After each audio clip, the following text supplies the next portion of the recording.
I'd write 90 pages over the weekend and then put it online Monday. Wow. So people would be like, how the hell could there be a script about this? The story came out Friday. How many scripts did you write? Do you remember?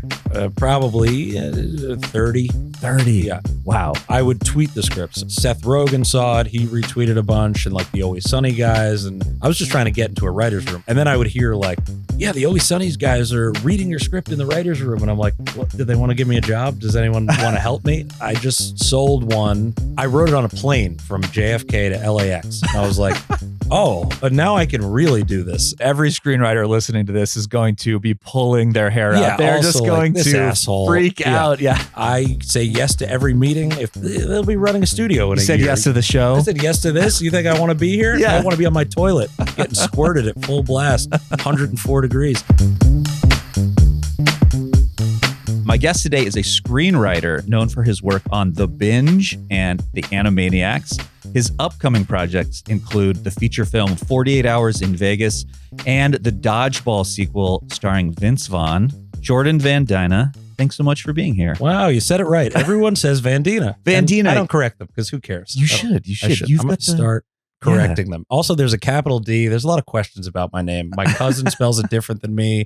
No, I'm not interested in my heritage, so I've never looked into it. But I hear good things. But you mentioned to me when you got started in screenwriting, you kind of came up in this really interesting way.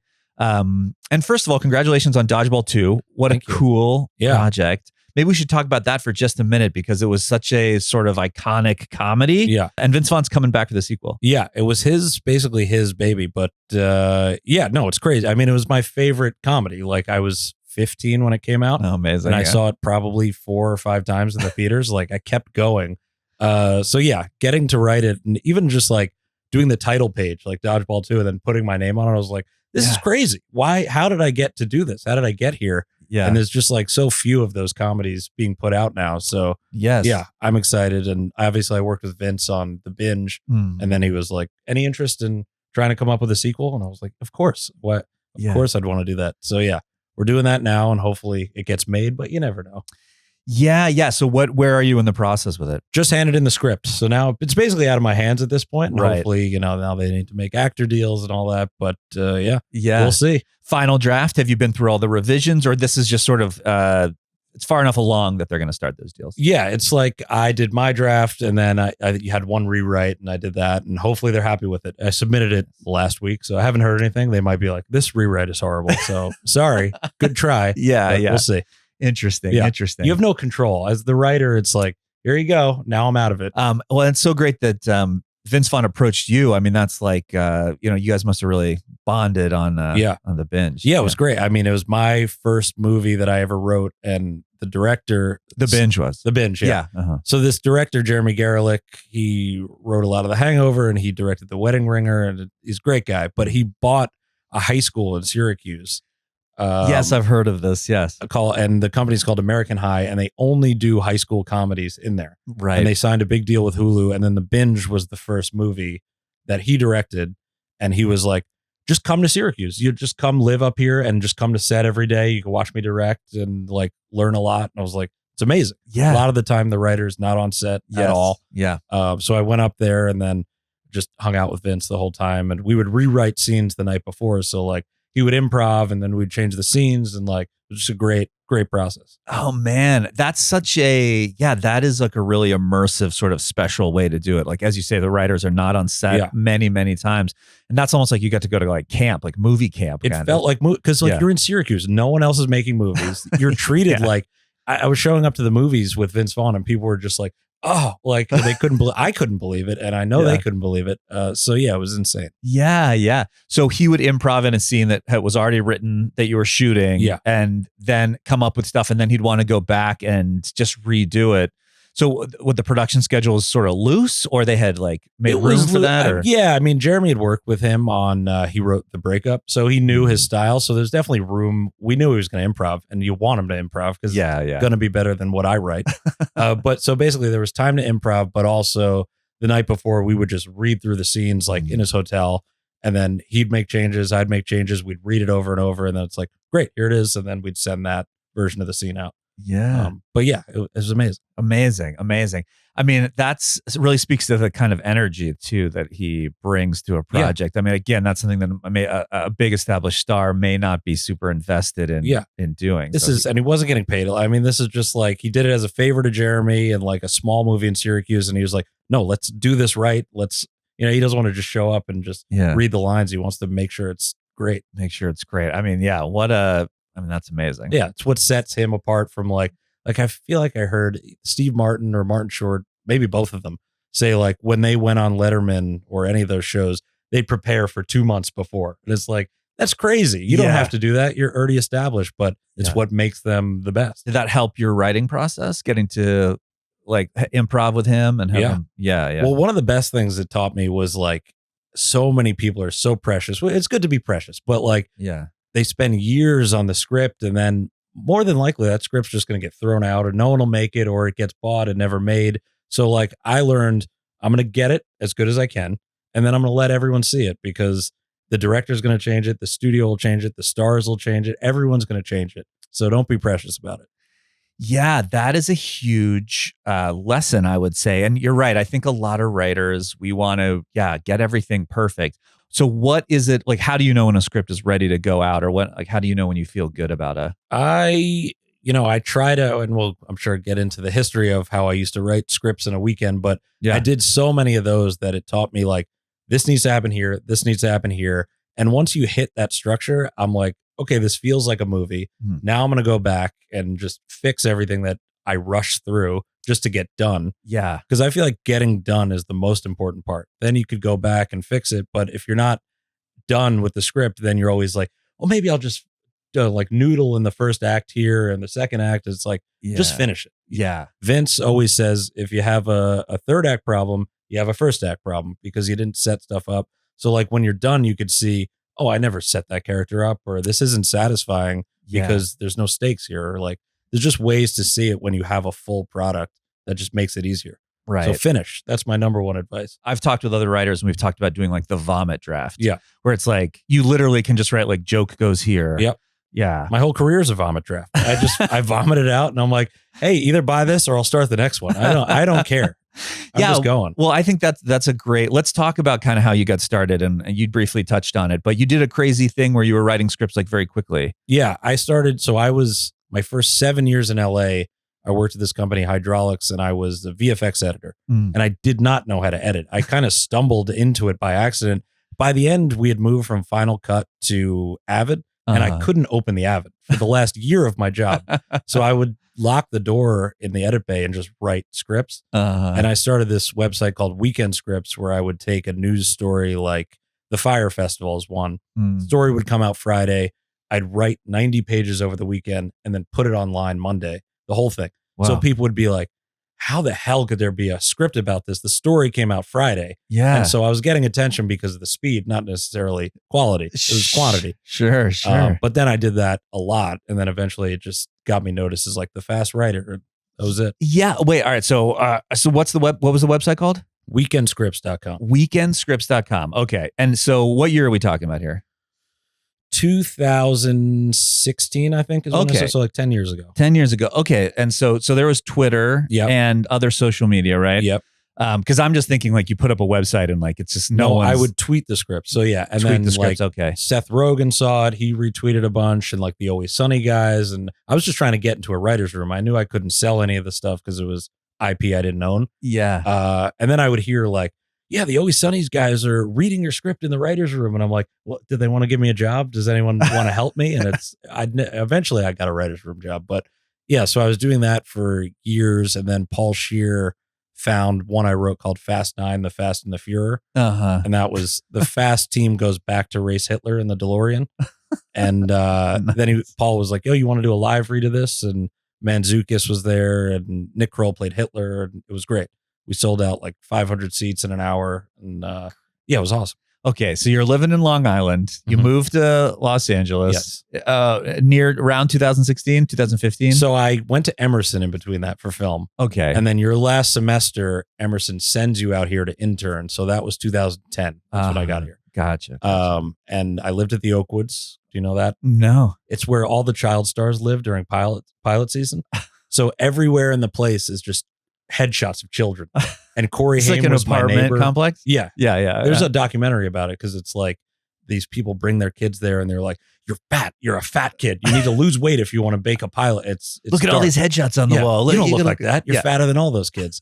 It's a dark place, but I had a lot of fun. I was there only for a semester, and then I just never left LA. Yeah. Okay. All right. So you get your job doing VFX, and so you're writing. How many scripts did you write? Do you remember? Probably 30. 30. Yeah. Wow. And it was crazy because it was during the original Trump time. And so I would try to be topical, but the news cycle was moving so fast that like I would have to go in and change the ending. Even after a weekend, I wrote one about Scaramucci and like he dreamed to be big or something. I think it was called Bigly. And at the end of the weekend, he was fired. And I was like, oh, I have to go in now and change the ending because even a 2-day script isn't fast enough for what's happening now.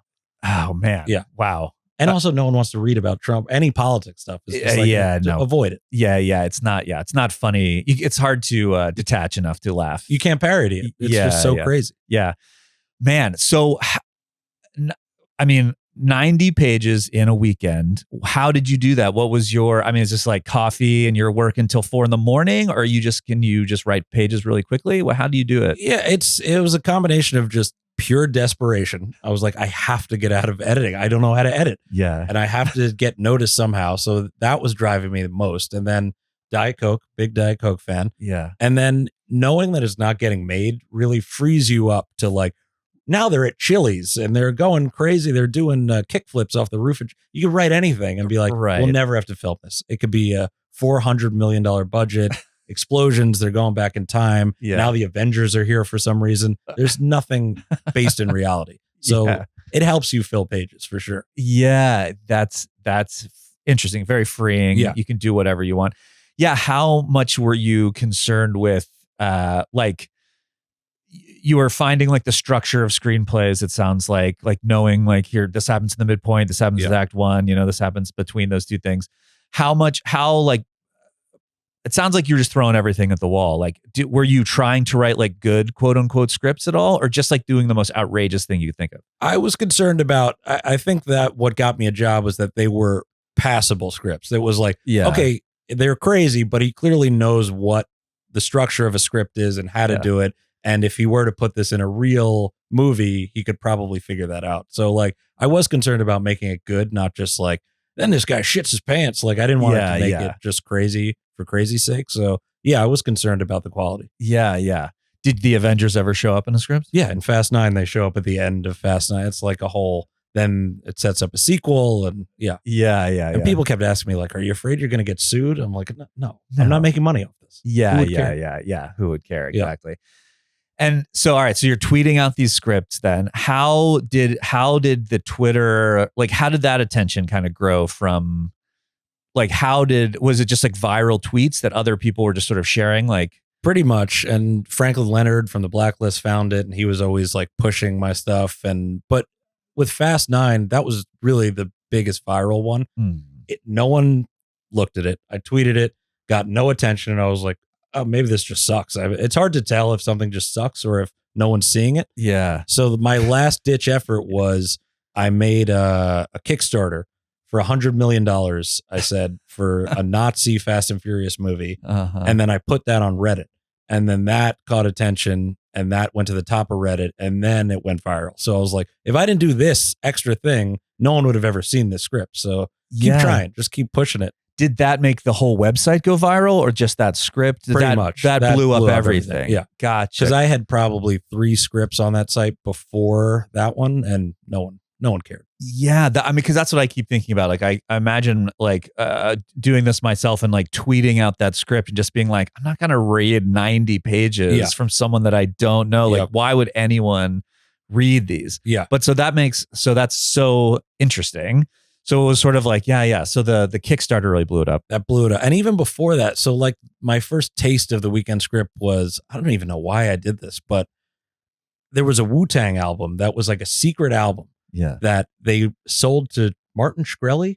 I think this is the story, for $1 million and only he could have it. And then there was a clause in the contract where if Bill Murray and the Wu-Tang Clan pull a heist on it, then you could release it to the world. This is like a real thing that happened. Pull a heist, like if they go and steal it from Martin Shkreli. And I'm like, well, that's a movie. And so I just wrote it quickly thinking like, I know I can't make it, but I might. And then I emailed it to like Complex Magazine and like rap websites. Yeah. And they posted it. And then that got on Billboard. And they posted the script? The full script. The full script. And like, it was in an article, but it was like, click here to read it through a PDF. And so, yeah, that went on all these websites. And then I was like, oh, I could just keep doing this. And if one fails, who cares? Right. I think what's so surprising to me is that people are interested in these scripts at all. Yeah. You know what I mean? Like it speaks to I guess the ideas are kind of like viral and catchy, right? Like is it the news cycle that you think you're capitalizing on? That's what it is. Because people have asked me like, I have a script about two roommates. It's so funny. Should I just put it online? I'm like, no one will ever read that. Like, there's no chance. But if you say, I got Fast and Furious with Nazis, someone will at least read the first page or two. And if that's passable, maybe they'll keep reading. And so, yeah, if they're laughing on page 1, they'll keep going with it probably. Right.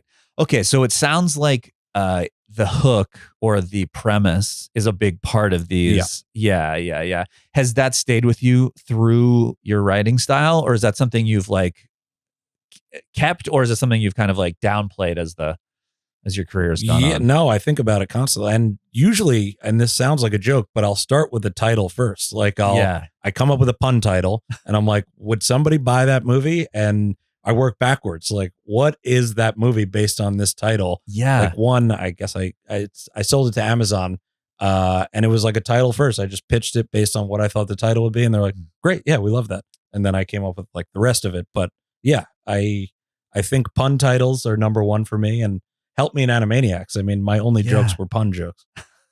Dawson's Squeak was one I kept pitching. Did it go? No, nothing went that I ever wrote. Brokeback Mouse, that was another Pinky and the Brain I pitched. Nothing. Oh, I would have gone for that one. I know. Although, depending on where it goes, it might be a tough. I hadn't figured it out because no one said yes, but I could have figured it out. Yeah. How do you figure it out? One of my great failings is that soon after moving to Los Angeles, I had a literary agent that we had just gotten basically because a script that a writing partner and I at a time we had produced a little comedy animated short and had done well in a contest, and we had gotten an agent out of it, and we had pitched that project around, and then it was sort of time to write the next thing, and I sent her a bunch of premises, my agent, and then I threw in a few joke premises because I just thought, oh, I should make her laugh as she reads the premises. And one this is probably a little bit of an off-color joke, but it was called kitty porn, but it was about a cat website, right? Yep. So it was about it was a workplace comedy about a website about cats. Yep. And this is 10, 15 years ago when you like cats, you could have a website that maybe people would go to. Yep. It wasn't all just TikTok or whatever. And that was, of course, the one she wanted me to write was kitty porn. Yep. And I just couldn't find a way into it. Yeah. I just couldn't. It was like I had created something so ridiculous and far from the things that I feel like I know how to write that I just couldn't get in. I never wrote the script. Yeah. And I think it hurt that relationship, Were you in the New York Television Festival? Yes. Weren't we all in it the same year? This is kind of insane. Yeah, we might have been. I think so. Wasn't it 2010 with Lucas and Tim? Yeah. That's crazy. I was in it a couple years, and I think that might have been my first year, and this story was maybe from my second year. Okay. I can't remember, but yeah. But we were in it that year. I think we had a pilot that year that was about failing commercial actors in New York. That sounds good. Yeah. We had ours was just Jordan and Quinn roommates, which is what everyone does. It's like, these two guys live together. They're wacky. Yeah. But in saying that, a bunch of people we know were all that year. Yeah. And all of you guys are successful screenwriters and writers. And you got dad bod. I've got a dad bod. It's great. But so that is a tricky thing. And are you still with that manager or no, that agent? No. I had a first manager who I feel like he hated me. Yeah. Like I would send him ideas like that all the time, and he would just be like, sucks. This idea sucks. Don't write that. He told me the Binge. He's like, that's a sketch idea. Don't write that. I was like, well, you might as well let me write it. It doesn't hurt you to let me write it. Yeah. But yeah, when you're chasing interesting. I feel like that's another step of I don't want to deal with of Now my manager needs to approve it. It's like, so everything I write is pretty much on spec. I'll do it. I love just being alone and proving you wrong. Like the Dennis Rodman script I wrote, I floated it by some people and they were like, you're not going to get Dennis. You're not going to get the rights. Why bother? Sold it. I found Dennis, and like people will tell you not to write a million things, but if you show them, here's the script, it's good. Then they'll be like, oh, I get it. Yeah. Well, I feel like you also get told not to write things a lot because not in the way you're necessarily talking about, but they want you to pitch the idea first. We were told constantly, like, don't write it because you want everyone's buy-in. You want to like pitch the idea, have the people at the studio give you a bunch of their ideas, then they're part of the process. You write their idea. Whereas like if you write the final piece, then people find all these things they don't like about other things to go. So that was what we were constantly being told. But it sounds like that has not been your experience. I think that's the worst advice, but it is the advice everyone gives. And especially for TV, it's like nobody writes the pilot. It's you pitch it. And first of all, I don't want to pitch. Like I'm not an actor. And you're on these Zooms or even worse in person for 20 minutes being like, and then this happens, and then this happens. And it's supposed to feel natural. And you just see the person like checking out, like looking at their phone. And you're like, why? Why are we doing this? I could have written the thing 40 times already. But so, I've started just writing it and here it is. Do you like it or not? Rather than it's a year of development. You write this treatment. Then they're like, what if there were no aliens in this alien movie? And you're like, but that's the premise. You're right. So once you have the script, it's harder to like mess with it. Yeah, for sure. Man, this is just such a refreshing way to think about writing that it's like blowing my mind a little bit. I mean, I think the last screenplay I wrote took me like 3 years, and that was like the first draft. And then it had so many problems that I've like put it in a drawer and haven't gone back to it. You know what I mean? It's like, and then you spent that long on it. So you're like, this thing is like, this is my baby. What am I can't just like throw it out into the world. I need to make sure it's perfect. Exactly. Because you're going to be judged on it. People are going to, think, oh, how good of a writer are you or are you not? Based on this thing. Yeah. I mean, there's just so many factors to why someone won't buy a script, or it could have nothing to do with the actual script. It's like, no one's buying baseball movies anymore. It's like, oh, okay. Or like a lot of times execs will just leave. So like they'll be on the verge. They want it. Then a new exec comes in and they're like, we're not making that. It's crazy. Yeah. Everything is out of your control. Right. So just get something done, get it out there. Do you, obviously, I imagine you don't write scripts in a weekend these days, but how fast or how slow, what's your? Well, this one, I just sold one. It hasn't been announced, so I can't talk about it. Or, I mean, who cares? But I wrote it on a plane from JFK to LAX, thinking I'm putting this online. This is something that no one will buy. I'm certain of that. And then I sent it to my agent. He's like, don't you want to try to sell it? And I was like, sure, take a swing. And we sold it. And we got like these big producers on it. And I was like, oh, now I can really do this. But since then, like it's gone through many rounds of like their notes and but I hope you know that every screenwriter listening to this is going to be pulling their hair out. They're just going like, to freak out. Also, everyone assumes I'm lying, which I'm not. But and I proved it with the weekend scripts, like taking a news story. But it's I swear everyone can do it. If you just sit in a room for 8 hours a day, it doesn't need to be 12 hours. You can do it. You can push it out. Yeah. And so it's just don't be precious. Just like write the worst. No, I don't want to say the worst. That's how, when I'm trying to write the vomit draft, as we say, I'm just like, I'm going to write the worst version of this. I'm not going to try to write something good. I'm just going to, this character needs to say this to get here. So he's just going to say like, hey, give me that gun. I need to shoot you. Whatever the like worst possible version. And the only thing I'll outline is like arcs. So like, I'll say like, okay, he's really nervous to go outside, and by the end, he should be willing to go out in the world and take a bunch of chances. And he's, I was in a writer's roundtable once with Fred Armisen, and he was like, a lot of the dialogue in it was like, if you covered up the names, it all sounds the same. Like you don't know, nothing differentiates these characters. Yeah. So like, give everyone a thing. Like an example he gave was, this guy just got his 23andMe, and now we found out he's 2% of everything. So he keeps trying out these different personalities in every scene. And like, that's just a thing now that gives this guy comedy and character and differentiates him from the guy just being like, let's go eat. It's like, let's go eat a pasta or something like that. Yeah. So it's just like giving them very specific things that they're about and then an arc by the end. That's all I start with. Crazy. Okay. There it is. There's your masterclass, dads. There's the yeah. Not so fucking hard. Yeah. Yeah. All right. So everyone has a thing. I mean, that's something you'll hear in the screenwriting books. Like, don't make all your characters sound the same. But that's a great way to think about that, which is give them a deal, give them a comedic deal. Yep. Something. And that was Fred Armisten's. Yeah. He said that. He was the one that said, all right. So or I was subconsciously sort of doing that just because, it's like, what is Vin Diesel's thing in Fast 9? But him saying it, I was like, oh, of course, that's what you should be focusing on in every scene and every character. Yeah. And then you could pull it back. Like, it shouldn't be so like, oh, this girl only talks about her hair dye or whatever. But like, just find a middle ground of you can differentiate them, but it's not ridiculous. Yeah. Unless you're making like Airplane or something. Right. Which I would love to make. Yeah. Let me reboot Airplane. A reboot. Yeah. A lot of pressure on that I one. can take it. Yeah, you can. I don't care. Yeah. So do you, all right. I mean, I want to come back to pressure and take it. But I wanted to just keep digging into your process just a little bit. Okay. So every character has a deal. You have like a really pitchable hook. It sounds like, Yep.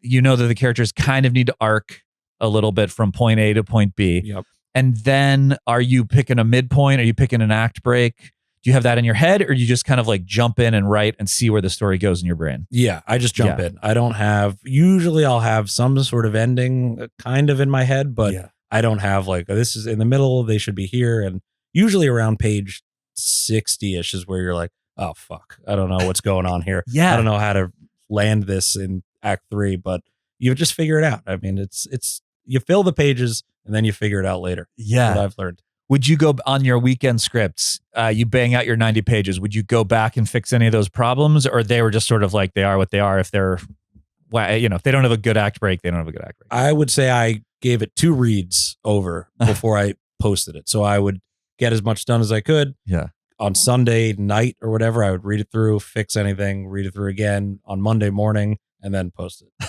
But again, I knew like, it doesn't matter. At worst, nobody's reading this. At best, it goes kind of viral. So it's like, as long as people are laughing, that's all I cared about. Just joke heavy. Yes, totally.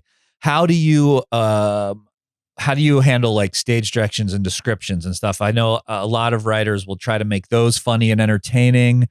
And some will just like, that's always a thing that I am always like concerned with making literary, where I'm like, this should sound like a writer's writing this part. Yeah. Even if the dialogue's crazy. Well, that was my whole thing too, is like the narrator on all my weekend scripts were very funny. It was like, look at Vin Diesel's fucking arms in this scene. Holy shit. How much baby oil is he putting on that? So like the narrator was also a character. Yeah. So that's why when we did the live read of that, it's like, you didn't have the pitfalls of reading Clueless live or all like we're reading Benjamin Button, because it's designed to be read.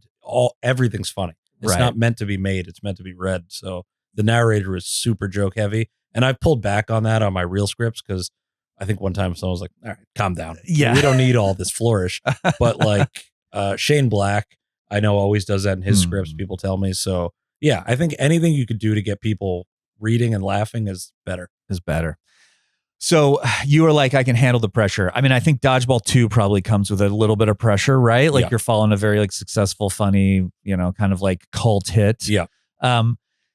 Does that speak to the vibe? I'm getting this kind of like general philosophy from you. Like, don't be precious with anything. Like, don't be precious with the moves you make career wise, or the relationships, or the asks, or any of it. Is that fair to say? Pretty much. I mean, it is pressure to come into a franchise that you love, but it's like people are going to say they hate it no matter what. They'll say, hey, you ruined my childhood, or it's never as good. But like, I'm doing it with Vince. I mean, we're working on it. We want it to be great. There's no part of us that's like, let's just shit something out here. It's like, we're gonna, and I feel like if you get it to the point of it getting made, like you've done the work. Because it's so hard to go from script to production. It's like, feels nearly impossible with all the times I've had almost that are like, nah, actually we're not making this. Right.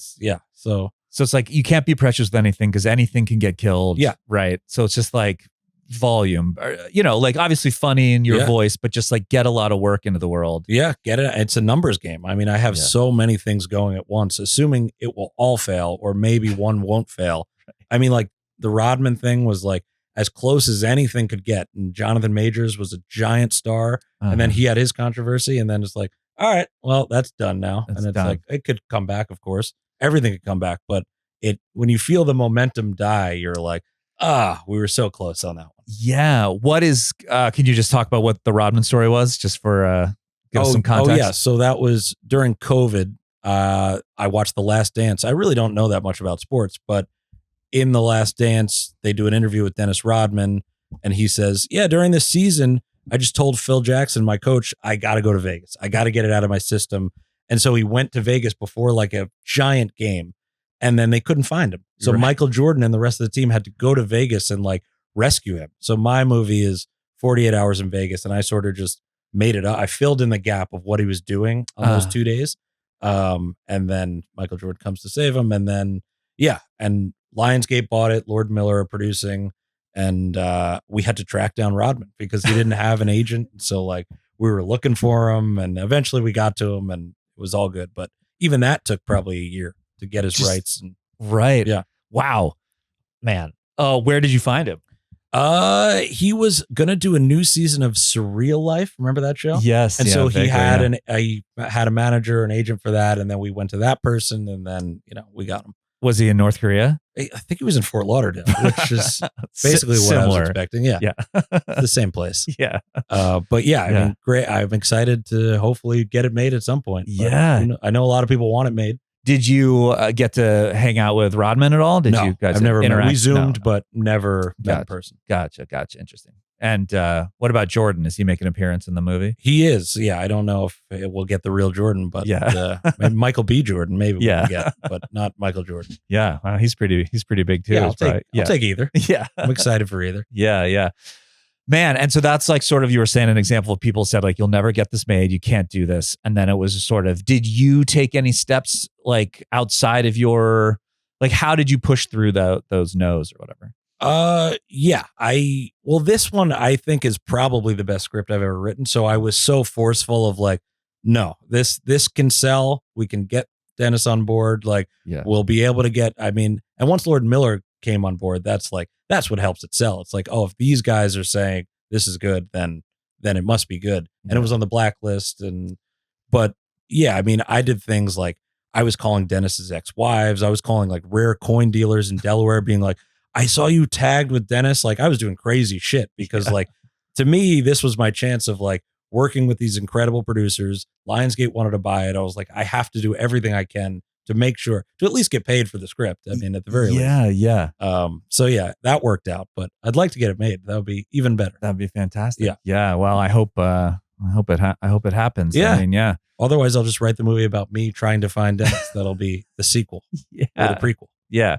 What's the title for that one? Jordan's worst year ever. Just, every one of my friends were like, can you stop talking about Dennis Rodman? I'm like, they saw him in Denver. I was like a lunatic. But yeah, it was great. You got to do it. Yeah. When you're writing about real people, you have to accept the sacrifice of finding them. Yeah. Oh man. Did you always know you wanted to be a screenwriter? Did you start like as an actor? What was your way into the whole business? I think I always wanted to be a screenwriter. I was super into Kevin Smith as a youngin'. So I bought this, he would sell this book that was Clerks and Chasing Amy, the scripts combined. And so that's how I learned like script structure, was just reading that. And then I had a public access show in Ronkonkoma, Long Island. Shout out to the Conch. Yeah, I know you guys know it. That was from 10th grade to 12th grade. And then went to Emerson for film. So the goal was always sort of the same. And then directing was sort of in the background. Like I knew I wanted to do it eventually, but writing was like number one. Yeah. Did you go through a period, a lot of screenwriters talk about the period where they just like read a ton of scripts. You obviously had a prolific writing period, but so you're reading the Kevin Smith stuff. Were you ever like a copyright reader or No, I got right into this VFX job. So, but I would download scripts. There was this site like Drew's Scriptorama, which I remember Drew's Scriptorama, junior high. And I was always reading a lot of scripts, and I just kept that going. But I never had a job where it was like do coverage on this. Yeah, right. Which is a good way to learn structure too. Yeah, for sure. Did you read all the screenplay books, any of that kind of stuff? Did you ever get into those? I read, I guess, Sid Field has a book. I read that one. That's called Screenwriting. Yep, Yeah. It's all in the title there. Yeah. Save the Cat, which I think is super helpful for new people to just be like, page 32, Dark Knight of this or whatever it is. But yeah, I would follow that for the weekend scripts. And then I'm sure I read a bunch of other ones. Tom Lennon has a book from Reno 911 that's super helpful. Yeah. Just like navigating the business. I'm not familiar with that one. I think it's called How to Make $1 Billion Writing Movies. Because like those guys were like writing Herbie Fully Loaded and like all these huge movies while they were doing Reno 911. So they were like doing both ends of it, like doing what they love and also writing studio movies. It was like what a dream. The best of all worlds. Yeah. That's fantastic. Actually, this shirt, Frolic Room, in the book, Tom Lennon says, go to Frolic Room and write your scripts. So that's all full circle. That's what you did. Yeah. That's what I did. What's Frolic Room? It's a little dive bar in Hollywood that's like 3 seats and like it's really dark and shitty in there. It's everything you'd want. Yeah. What are you going to tell your daughter about the business in Hollywood and working in entertainment? Like if she wants to work in Hollywood, how are you going to feel about that? That's a great question. I haven't thought about that at all yet, but I guess tell her to do it. Why not? I mean, it's fun. Yeah. If you make it, I mean, it's hard to make any money doing it, but eventually if you do, it's great. And she has us. So like, she'll be fine. She's going to be rich her whole life. But no, I mean, I guess we'll see. It'd be hard to discourage a person, I feel like. For sure. Because I mean, my parents were very supportive. They never said like, maybe don't do that. Yeah. It was always easy for me. So I wouldn't want to put a scourge on her. Scourge? Is that a word? Yeah. Scourge. Wouldn't want to put a scourge on her. Yeah. On her ambitions. Ask me in 16 years. Yeah. There can be pressure having successful parents. Yeah. You know, it's not always the easiest thing to deal with. Well, I'll give her my script. Let her read Binge 2. It's a wonderful binge. I'll read her that every night. Yeah. When she goes to bed. Her good night stories. Yeah. Do you feel, how have you navigated the existential sort of, Hollywood's changing a lot right now, and there's AI and, there's the strikes and everything is in a bit of flux, I would say. Are you worried about where the business is going or the existential nature of the sort of changes? Are you worried about AI at all? I feel like every step of the way, and maybe it is worse for our generation, but every year I've been screenwriting, people are like, this is the worst time ever. Like it was like COVID, then the strikes, then they told us to fire the agents, now AI. And it's like through all that, I've managed to sell stuff. And I'm like, if you're writing good stuff, I think you're okay. I mean, AI is a little concerning because I'm sure it'll be able to do what I do in about a year's time.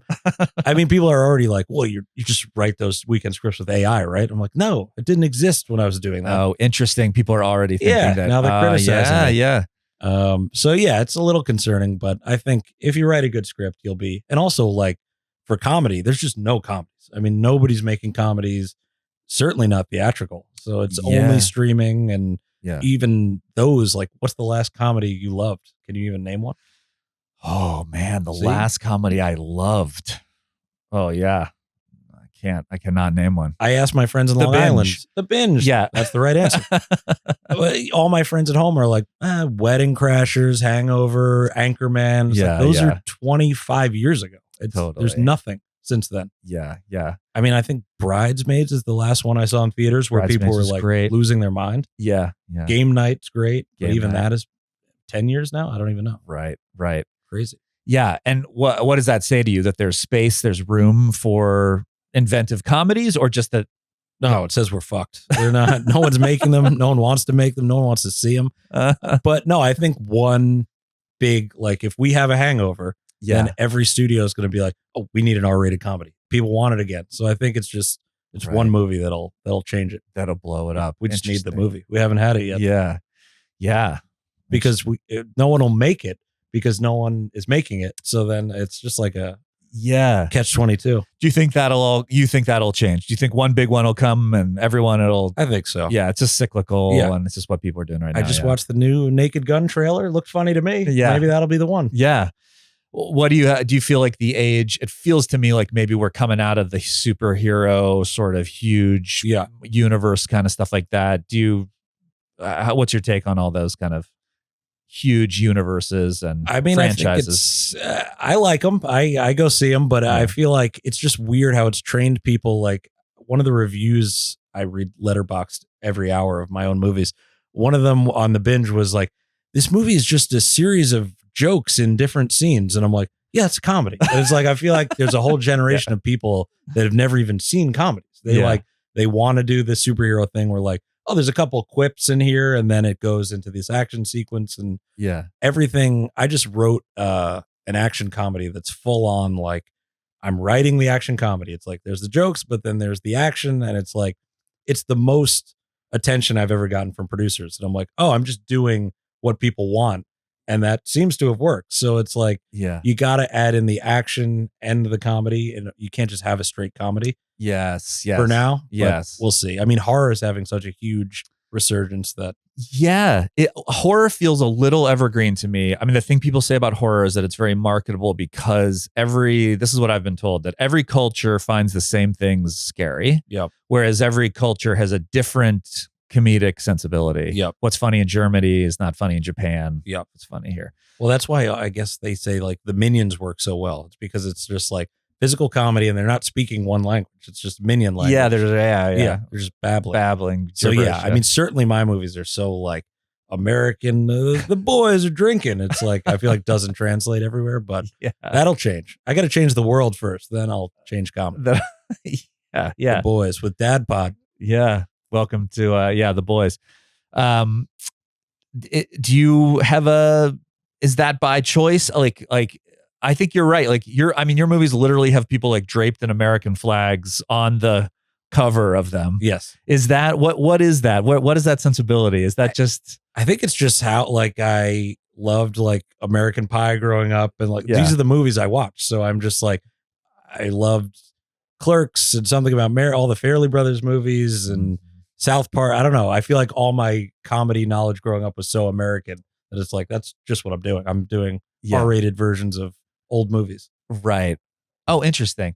Do you have sometimes when I'm struggling for ideas, I'll think like this, but funny. Yeah. Right. I do that all the time. Yeah. Because that's what people like. You take a structure or something that people know, and you're like, how do I flip that to be comedy?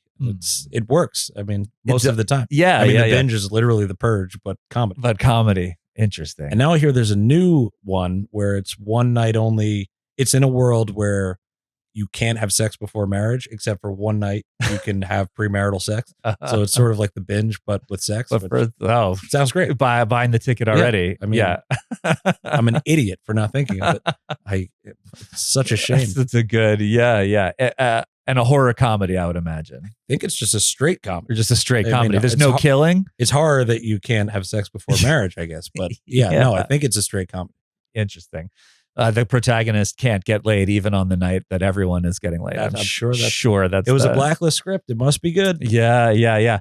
The Blacklist seems like it's gone through some evolution to me. I'm not super deep in the world of the Blacklist, but it feels like it's now sort of like a pay subscription, and you can kind of like pay for reviews and all that. But then is there still the original kind of thing where it's like they are just pulling indie scripts out of the ether? Do you have a beat on basically two factions. It's like there's how it started, where the way you get on the original Blacklist, which is the list of the year's best unproduced scripts, it's agents and managers and I think producers can vote. So it's like, here, I love this Dennis Rodman script. I'm putting in a vote for that. I think they get 3 votes each, and I'll put in 2 other votes. And then at the end of the year, they tally up all the votes, and if you make the top 50, you're on the list. So that's like the organic way. And those scripts are just like you're submitting to them, or those are agents and managers are just like this landed on my desk. Yeah, that it's like word of mouth scripts and like, have you read this? I'm still thinking about it at the end of the year. So probably if you write it at the end of the year, you probably have a better stance. And then there's the other part of the Blacklist where you could submit. And then I guess pro writers read the script and then they give it a rating. Yeah. And if it rates high, then you're on like the front page and you're getting attention for that. But I haven't tried it, so I don't know that version. Yeah. Interesting. So on this podcast, sometimes we like to talk about things that are a little philosophical, a little deep, hence the title. Do you have any sort of life philosophies that get you through this kind of roller coaster journey? Do you have like a spiritual practice or just sort of an ethos?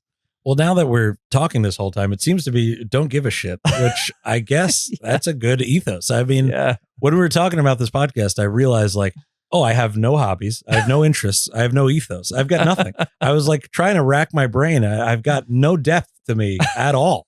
It was kind of crazy. But yeah, my passions are writing and comedy, and that's all I do. I don't have anything.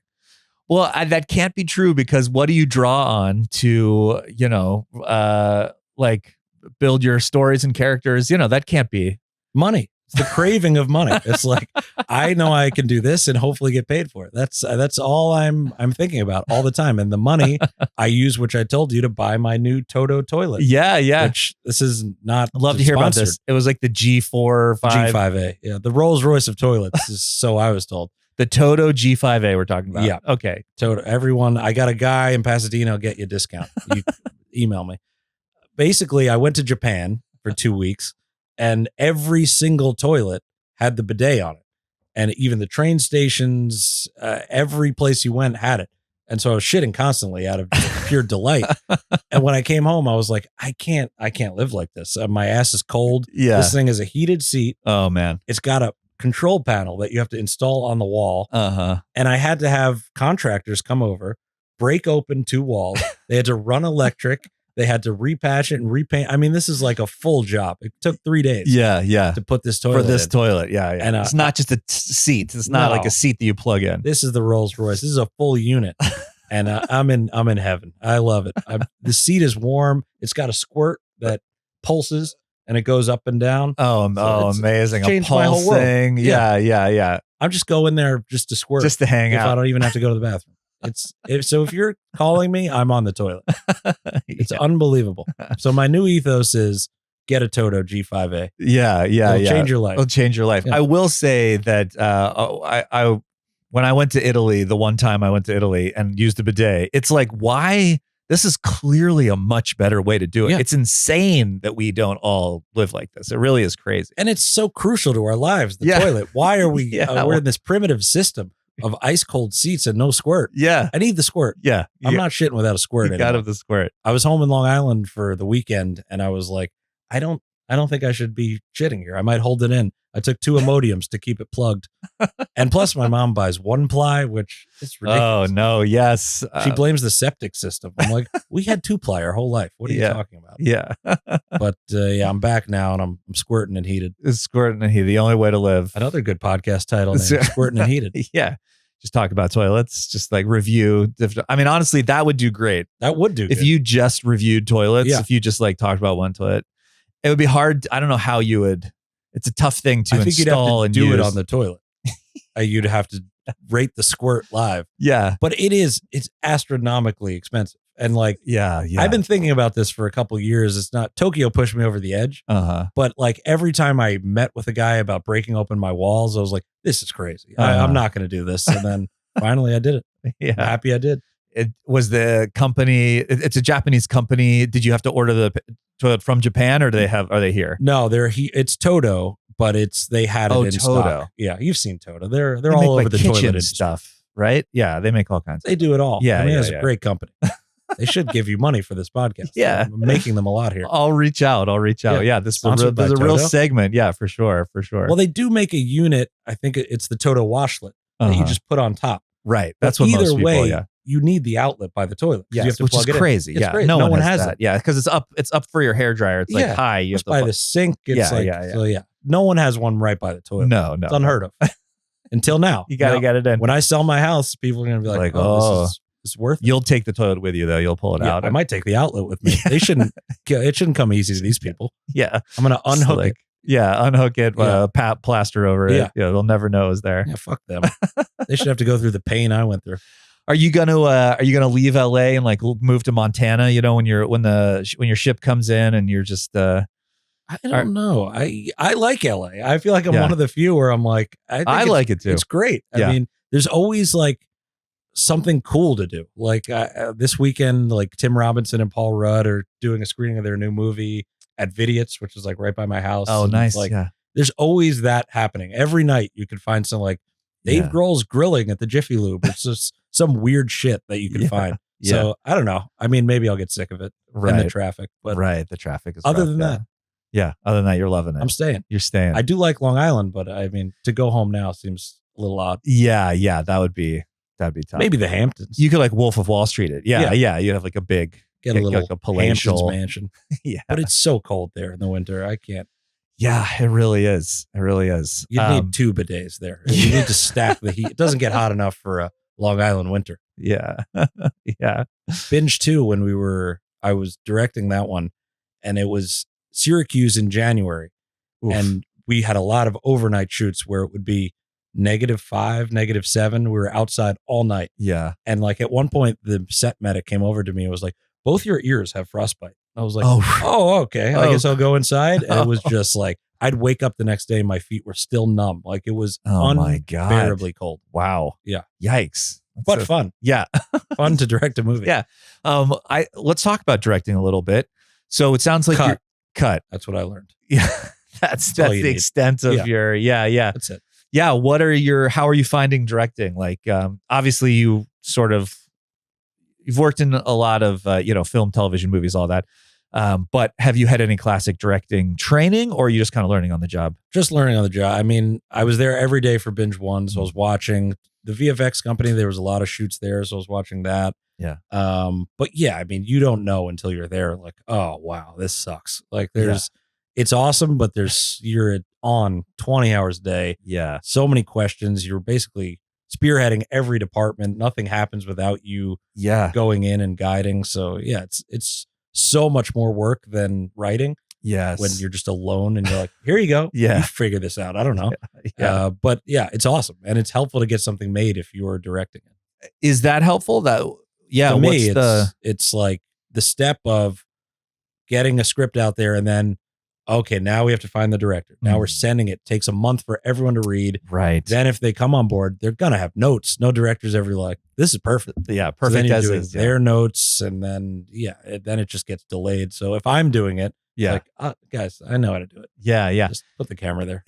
Was there any pushback to getting to be the director? Where was it an easy sell? Just be like, hey, I want to direct this. And everyone's like, great. Yeah, no problem. Easier than it should have been. I would say. I mean, Jeremy, who has a good thing with Hulu, was like, Jordan was there the whole time on Binge 1. He knows how to do this. And like, I talked to them. I mean, I don't think the bar was that high for a Christmas binge movie. So they were like, yeah, let him do it. It's in Syracuse. It's like, and yeah, it turned out great. It was fine. They were happy with it. Yeah. Oh, that's that. Yeah. Did you learn anything on the job doing it yourself rather than just kind of watching it happen?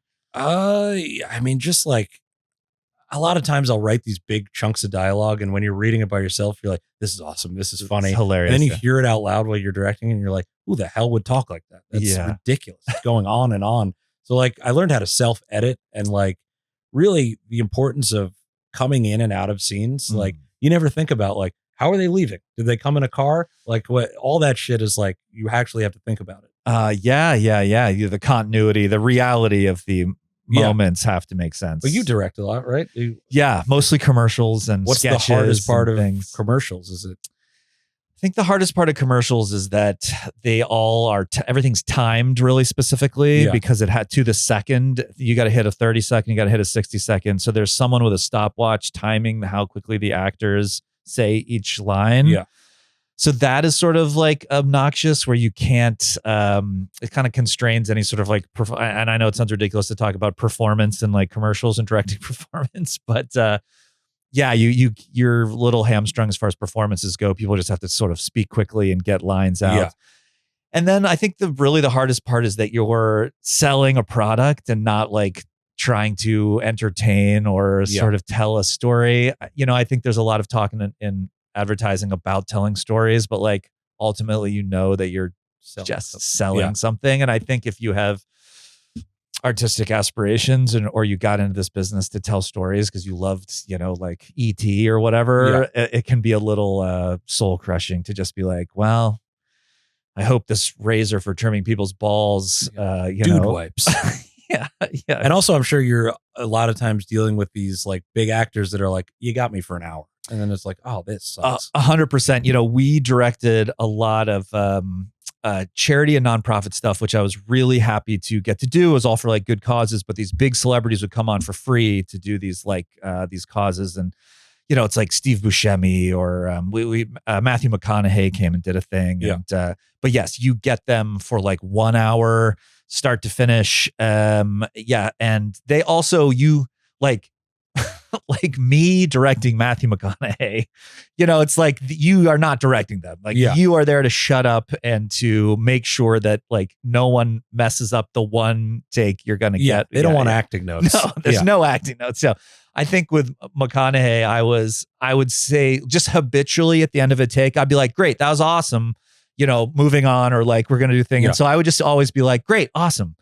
And I think at one point he was like, "God, I don't need you to tell me it's awesome." Yeah. And I was like, "All right, noted. I'm so sorry, Mr. McConaughey. Thought you wanted the feedback." Yeah, I will shut up. The next take, you're just like, "Great, that was horrible. Great. I fucking hated that." Yeah. And get him on, get his attention. I mean, it was awkward because I think I had a verbal tick or like a habit of just saying to be positive, like, good, great, we got it kind of thing. And I think I'd be like, okay, all right. Next setup. Yeah. You know, because if you said nothing, you'd probably be like, was that good or not? Like, there's no winning. It was like, very, it was an awkward moment. It's so weird to, you know, the position of a director is typically a sort of like, you have like a higher status than the actors in a way. I mean, obviously it depends on everyone's celebrity, but to have, and then the client, you know, the client doesn't know how to deal with the celebs either. Yeah. And that became kind of like a niche where I was like, oh, he's a commercial director who has worked with celebrity talent. But it's like, I'm like, all I do is say nothing. Like I know enough to say. And sometimes at the beginning, we worked with Connie Britton, and this was like during the first White Lotus thing. And she did a very great spot for Feeding America, which is a really great cause. But I think I had the foresight to come in and I was like, how would you like to do this? Like, do you want any feedback from me? Do you want, like, what would you like from me for this? And that was like the smartest thing I did.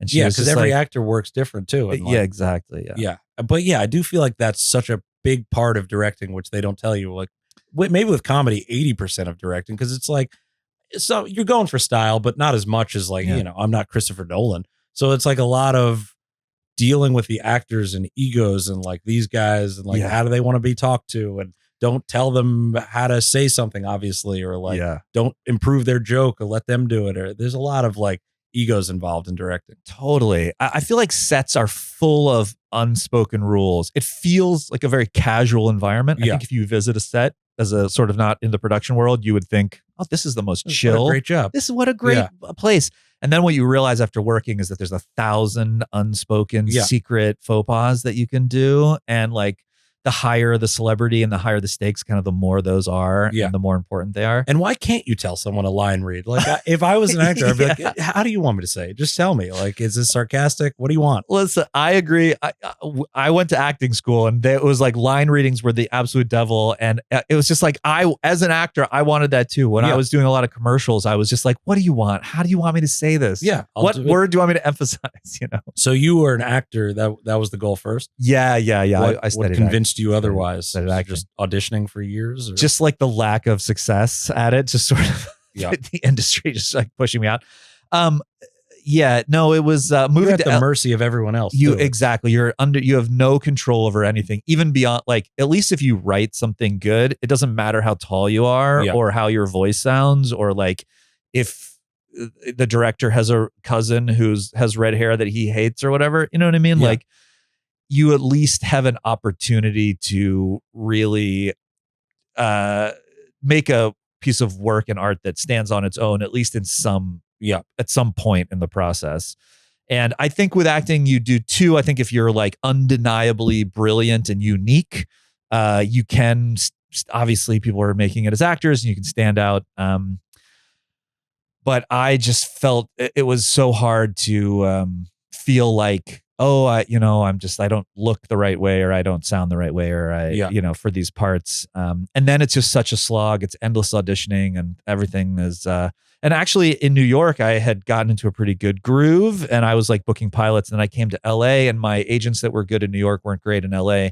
And I got busy with a production company that I started directing and doing the production companies. And I was just like, every time I'd get an audition, it'd be like, well, I can't go to the callback because I have my own shoots. And so I just kind of like phased it out. But I have to say that I do miss it. And, maybe it's in my future at some point. Would you like, if you ended up directing something, would you give yourself like a part in it? Oh, yeah. I'd do a little Mike White, like walk on. Yeah. Though For sure. I put myself in both Binge movies with one line each. And the fucking residuals I get from SAG for one line, I'm like, these actors must be rich. I get like random $1,800 checks for like one line I said in the Binge. Yeah. It's crazy. Yeah, it's great. I mean, you really have to string a lot of those together to make a living. And I think it's incredible. It's increasingly hard. I mean, it's like the directors are giving themselves the one-line roles that break-in actors. Yeah, I want to get. And that's the other thing. I was seeing my friends who are writers and directors like getting better acting jobs than I could get as just being an actor. So, well, my buddy Dan Peralt, he wrote Strays, that dog movie, the R-rated dog movie. Oh yeah. And he created American Vandal. Always was great sketch comedian, hilariously funny, but just sort of put acting on the back burner. Yeah. But now he's just like on the show, The Residents, which is like a Shondaland show. Yeah. It's like a huge Netflix show. And I'm like, how did you do this? 2 of our previous guests on the pod are on that show. Really? Yeah. Chris Grace and Matt Oberg are both actors. So they're just putting funny people on. They're just putting. I got to watch the show. Yeah. I mean, I told Dan, Dan, if you're watching this, I saw the show. It's great. I'm not gonna, you can't watch everything. It's too hard. Yeah. And the reach of Deep Noodle is vast, so he probably will see He's this. He's going to hear about. It's good this. that you. Yeah. I swear I watched it. It's very good. Yeah. How did you like acting? I always thought like on the public access show, and I was in a sketch group in college. Like it's easy to be funny, and then like when I came out here, I was like, I'm just not even close to the level where everyone's at. So I'm not even going to try. Yeah. And I immediately gave it up and was like, nah, I don't want to do that. It's just like, I would just yell a lot, really, like on live shows. And that always got people to laugh because it's like, this guy's crazy. He's cursing, he's yelling, but it's not acting. And I knew that. But yeah, it's, I never want to pursue it. I don't think. Oh, interesting. Yeah. So even if someone was like, hey, be on The Residents, you don't think you would go for it? I mean, I'd probably say yes, just because it seems crazy to say no, but yeah, I wouldn't enjoy it. Yeah. Something you said before we started rolling was that you just say yes to everything. Yeah. Can you talk about that a little bit in this business? Because I think people, they were like, well, I'm not going to do this for free or whatever. Yeah. That is key. I say yes to every meeting. If people DM me that are absolutely nobody, I've moved to LA yesterday and are like, want to get coffee? I say yes to it because they'll be running a studio in a year. You said yes to the show? I said yes to this. You think I want to be here? Yeah. I want to be on my toilet getting squirted at full blast, 104 degrees. So I say yes to everything. And like so many times I'll write stuff for free, or like my agents will be like, it's not even worth it. Don't do that. Or like a big director will ask me to hit notes on a script and I'm like, I should be getting paid for this. But then down the road, that director's like, what do you want to write this movie? Or like a meeting with a low level exec. Now he's a big guy at Netflix and he just buys my script, and you never know how it's going to end up. So don't be an asshole and say yes to everything. Right. That's my ethos. Yeah. I was just going to say that feels like it could slot into the ethos is just say yes to everything and be nice. We'll land on an ethos eventually. But being nice is, I remember at the VFX company, these guys were just so mean to me all the time. And I was just like, what is this? And now like people are like, you want to invest in my company? And it's like, I remember when you were mean to me. I didn't forget. Yeah. So be nice. Yeah. Be nice to everyone. That is something in Hollywood that it feels like there's this energy where people are kind of like, if I'm an eccentric, they're like, well, there are all these successful people that are kind of dicks. Yeah. And maybe that's part of it. Maybe it's like, you don't give a fuck and you don't try to go out of your way to be nice to anyone. And that's sort of like part of what builds your mystique or whatever. But it sounds like you would disagree with that. Oh, I hate it. Even when people are like 5 minutes late to stuff, I'm like, you're an asshole. Like, why should I be here so early? There's all these people you hear about through the years that are like, they throw their phones at their assistants. Right. And at my job, people would like threaten to fuck my skull. Like it was like a place where when I got to Hollywood, I was like, I guess this is just where this is how it is everywhere. Do you feel like that's maybe because you couldn't turn on the Avid? I think I deserve to have my skull fucked. Now that I'm thinking about it, they were paying me a lot. But yeah, it's just people it's I crazy. think are born mean. They're born that way. And then money and power only exacerbates the whole thing. And it's not good for anyone. Yeah. Do you have any advice to anyone? We've kind of covered a little bit of this, but someone, a brand new screenwriter that's just coming out of college, what advice would you give them? What would you tell them? Quit. Just don't even try. It's not worth it. No, I mean, I think it would be just write, just have stuff. Cause like after Weekend Script sort of hit and I was doing the general meetings where you just go to studios and you meet with execs and say hello. So they get to know you. They would be like, do you have a pilot? Do you have a feature that's not the Fast and Furious that we can't make? Yeah. And I was like, no, actually I don't. And so my first year, I had nothing to show. So if I had like a solid feature or a pilot, at least something that could get me hired, that would have been a good thing for me to have. Yeah. Do you recommend doing what you did, just writing as many possible scripts as they can? I think so, because I mean, the first 5 will probably be horrible. Maybe the first 20 in my case. Yeah. But yeah, I think the more you write, the more you just get it and you understand what's working. And like, so many times I'll read new scripts from new writers that are a scene that just goes on and it's like, should we go get dinner? Yeah, I guess. Yeah. What do you feel like eating? Chicken. And it's like, what is this? No one's going to watch this. This is ridiculous. And it's like, structurally, it's all good, but it's boring as hell. Right. And you just need to figure out how to make it interesting. Yeah. How do you advise people to get out of their own way and kind of do what you do a little bit, as to not care so much about making everything perfect? I think a lot of we're our own worst enemies usually as writers. Like we just can't get out of our own heads. Do you have advice on that? I'd say just the joy of finishing is something you should look forward to, and being able to send it out, and don't be scared of your friends' reactions. Everyone's going to tell you it's good anyway. So they're going to lie to you. I lie all the time and say a script is good, because if you say it's bad, they're just like, this guy's an idiot. He wrote the Binge. He doesn't know what he's talking about. So just get you into the habit of finishing it up and sending it out and getting feedback. And if your friends have good feedback, or, they're screenwriters, then take it. Yeah. And if you don't agree with it, don't take it. But at least people have read it, and now you're not as worried as, oh, now can I send this to a manager, or just send it out? Yeah. I mean, my first manager hated everything I wrote, and then I switched managers. Yeah. Because you're so scared at first of like not having a manager after you get one, and then you just don't worry about it. Yeah. It's not that important. Yeah. Yeah, totally. Yeah. I like to go out. Is there anything else that we haven't covered that you would like to mention? We're kind of getting towards the end of the time here, but yeah, is there anything you want to like touch on?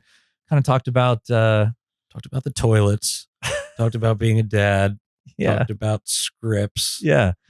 Do you have any heroes or people that really inspired you? There's this guy, John Toto. He did the Toto toilet. No, my heroes. I mean, I was so into the Zucker movies like Airplane, Naked Gun, and then I transitioned into like South Park, Trey and Matt. Yeah. Then I got really into David Wayne and like Wet Hot American Summer and all that stuff. So it feels like a medley, like those early Adam Sandler albums. It's all like a combination of stuff that inspired me through the years. But yeah, I don't know. I don't have one hero that I'm guided towards. Yeah.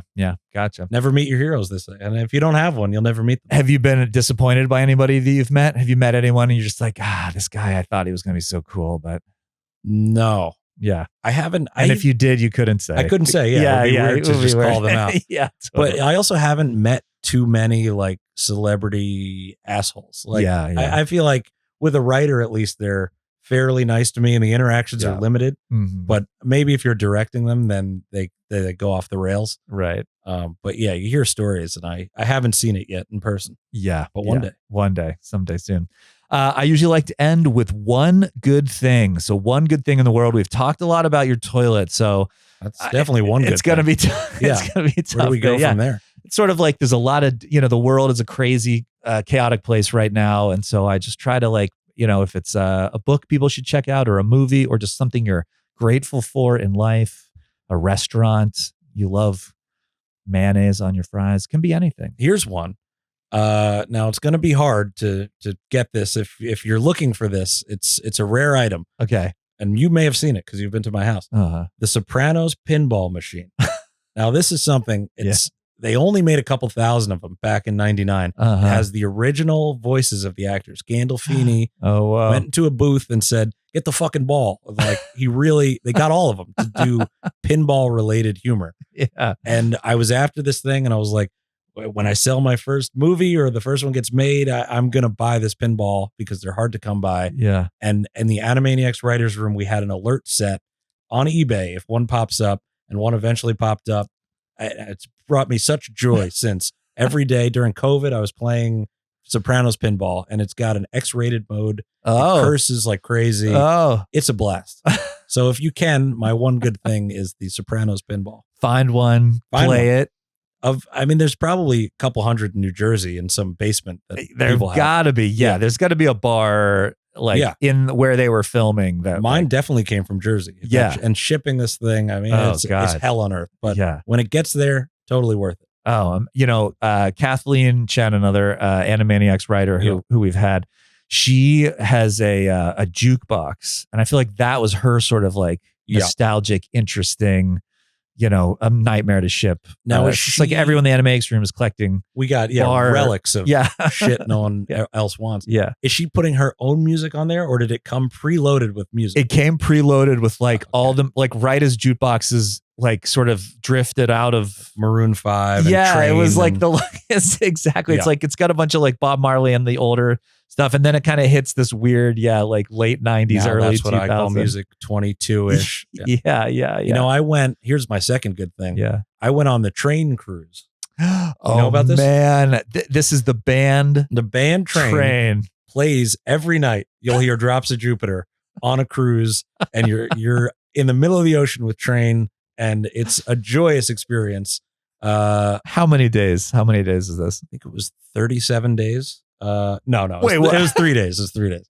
I did dream of being stranded and then just having to play every night Drops of Jupiter. This was unbelievable. This is the 8th one they've done. And almost everyone on that cruise, it sells out immediately, have been on all 7 other ones besides that one. And they have stamps, and they were like, "You an 8-timer? You an 8-timer?" And when you tell them you're a first timer, they take you into their embrace and they tell you nothing's going to be wrong ever again. Yeah. They're great people. Trainiacs. The Trainiacs. Are you going to go? This is every year it happens, or? I just missed it. It just happened again. But because my wife was pregnant, I was like, they can't really go on the train cruise. No excuse, man. No excuse. I should have went solo. Yeah. Met a new wife. Never came back. Lived in Cozumel. But great. So I went because in Binge 2, Nick Swartzen was in that. And on this cruise, Nick Swartzen does stand-up comedy. So he's like, I'll get you some rooms. And it was the best. Oh, great time. Fantastic. Yeah, you say yes to everything. You say yes to the train cruise. Yeah. Do they play Drops of Jupiter every night? Or is that just on the third night? No. They close every set with Drops of Jupiter. Even night 2, for some reason, I guess they have a Christmas album. And so night 2 was you dress up in Santa gear, and it's their Christmas album, but they end with Drops of Jupiter.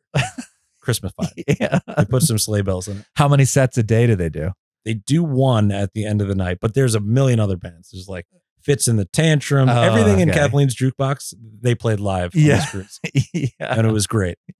So go on that. Every 2 years they do it. How did you find out about this? Swartzen.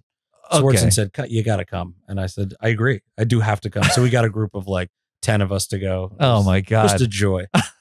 A damn joy. Does it make stops? Do you get off the boat and go? It makes one stop in Mexico. But when I asked the 8-timer, I was like, what do you do when you get off? And he grabbed me by the hand and he said, Jordan, everything we need is right here on this boat. So most people do not get off the boat, but I did. And it's just bars and the ocean. Yeah. There wasn't Train wasn't playing in any of those. He was bars. Right. Everything we needed was on the boat. I don't know why I got off.